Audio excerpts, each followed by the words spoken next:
Hi, my name is Andy with wristadvisor.com. Today we have the Omega Seamaster 300m. We're going to do a quick review, an unboxing, and then talk about how it stacks up against the Rolex Submariner. So without further ado, let's dive in.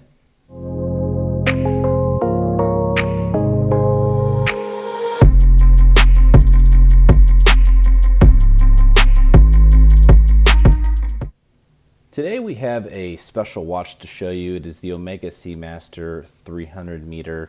It is the most popular dive watch within the Omega collections, and it's one of our personal favorite dive watches throughout the whole entire watch industry. We personally believe that the Seamaster 300m is one of the best value divers out on the market, and that it can also compete toe-to-toe to the Rolex Submariner and even the newer release of the Rolex Submariners with the upgraded 3230 and the 3225 movements. So without further ado, let's open the box, let's show you what it looks like. For this one, we have the black dial, black bezel option on this. The first thing you can see is that light just really plays off this watch.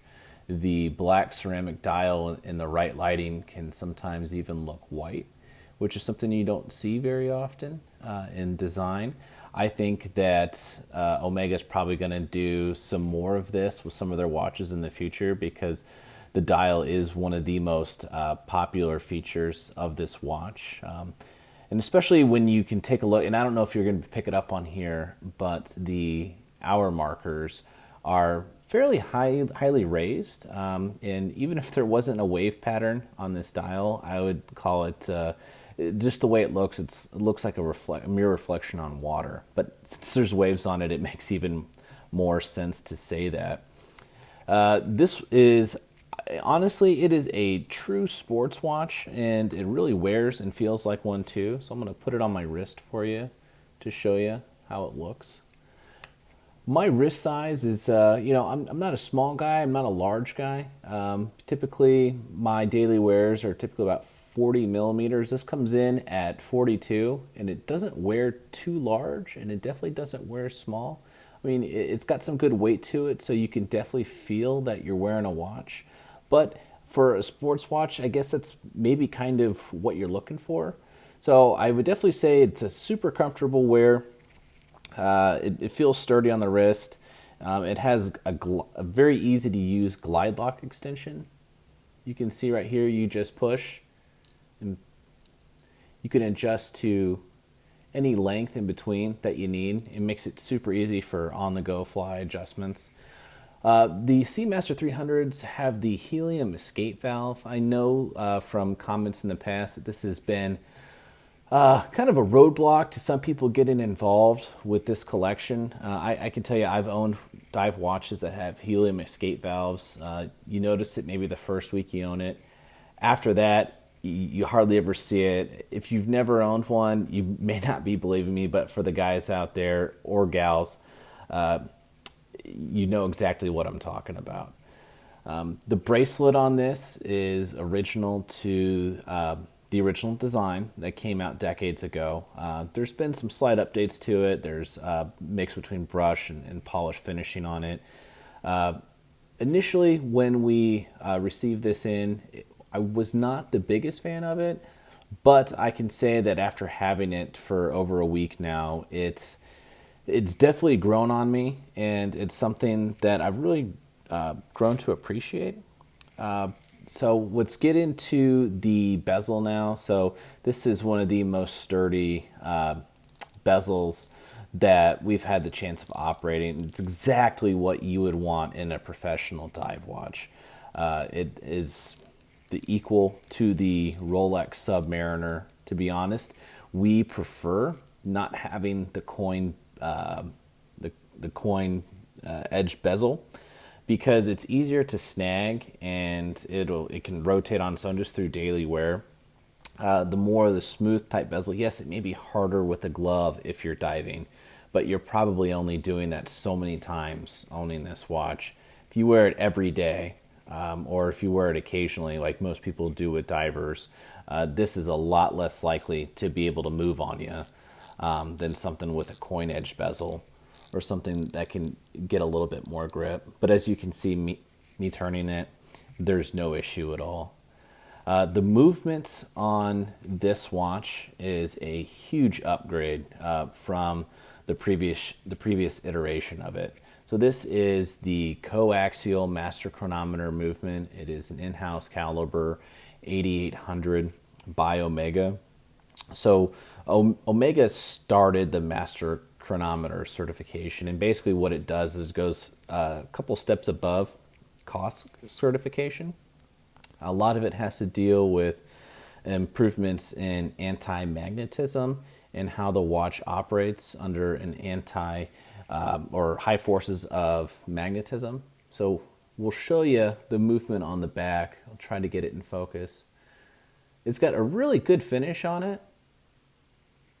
It's got a power reserve of 55 hours, which is long enough to be able to take it off for the weekend, put it back on Monday, and not having to set the time for it. So it doesn't have the 70 hours like the updated Rolex has, but 55 is more than enough to be able to, like I said, put it down for the weekend, put it back on Monday, and get going.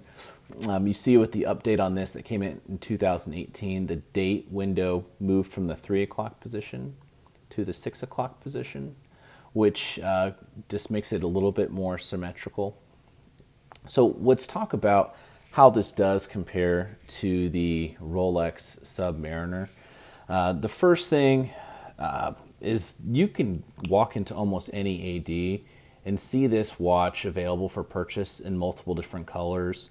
The most popular models are the black, the blue, the white dial, and then there is a titanium silver dial. It's a little bit harder to find, but I don't think that the market's there for that one as much as it is these ones. So not only can you walk in an Omega authorized dealer and purchase it, you can also purchase it for less than what you can purchase the Rolex Submariner. So I think the new Submariner price increase has it at $9,150. You can pick up this one for $5,200 at an authorized Omega dealer at MSRP. So, anyone that is evaluating getting the Rolex, we've seen multiple price increases recently, and you have to start asking yourself, how much am I willing to pay for a diver? Or in the Rolex example, how much am I paying for marketing and branding, and how much am I actually getting for the watch? So, this is something that, honestly, we touch and we feel a lot of watches. We think this is the exact same quality as the Rolex Submariner. And if you know Omega, if you've owned an Omega, I'm sure you have tons of confidence that this can do or outperform anything that the Rolex Submariner can. So, if you can't get a hold of a Submariner at an authorized dealer at MSRP and you're not willing to pay 30-40% over retail value, or if you do have the ability to get it brand new, but you think that there's a better value out there for you, picking up one of these watches is always going to be a great decision. It's going to be something that's going to retain its value. It's going to be something that you can wear for many years.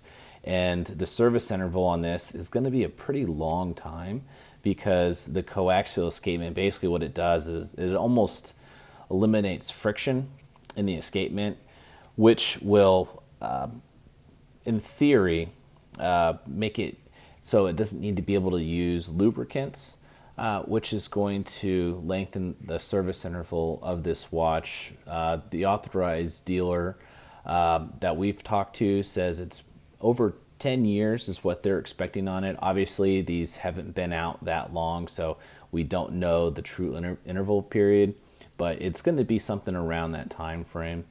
So to end this review, if you're in the market for a dive watch, if you haven't heard of this, go check it out. We have a review on this on our website at wristadvisor.com, and go into your local AD. And then for those guys that are wanting the Submariner, they've been on the list, you've maybe tried to increase your relationship with buying some other watches for the Rolex ADs and trying to work your way up to the Submariner, I say stop that. Go take a look at a watch that you can go in the store, you can try on. There's different color variations for what you are comfortable with and what fits your style. And just see if this is something that's going to be a good addition to your collection and something that you can enjoy wearing every day. So I want to thank you guys for joining us on our review for the Omega Seamaster 300m. If you like the content and you like the watches that we review, we want to ask you to like and subscribe to the channel. It really does help. So thank you, and we'll see you on the next review.